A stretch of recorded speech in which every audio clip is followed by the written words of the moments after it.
Komisi Pemilihan Umum atau KPU telah melaksanakan pengundian nomor urut pasangan calon presiden atau capres dan calon wakil presiden atau cawapres pada Selasa 14 November 2023 hari ini. Hasilnya, pasangan Anies Baswedan Muhaimin Iskandar atau Caimin mendapatkan nomor urut 1.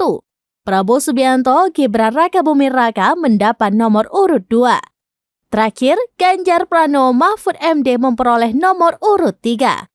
Sebelum mendapatkan nomor urut, ketiga pasangan capres-cawapres yang akan berlaga di Pilpres 2024 ini mengambil nomor antrian terlebih dahulu.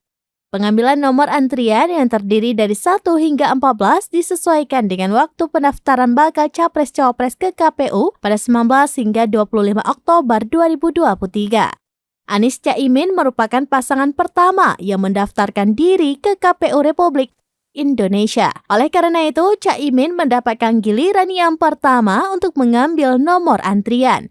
Dengan demikian, setelah penetapan nomor urut mulai 28 November 2023, para capres dan cawapres bisa berkampanye hingga 10 Februari 2024.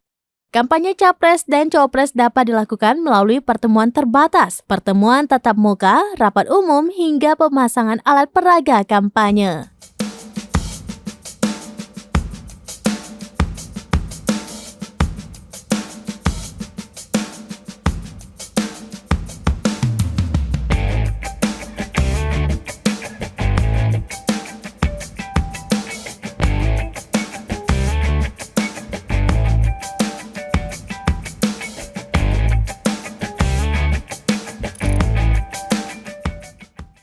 Download Tribun X sekarang, menghadirkan lokal menjadi Indonesia.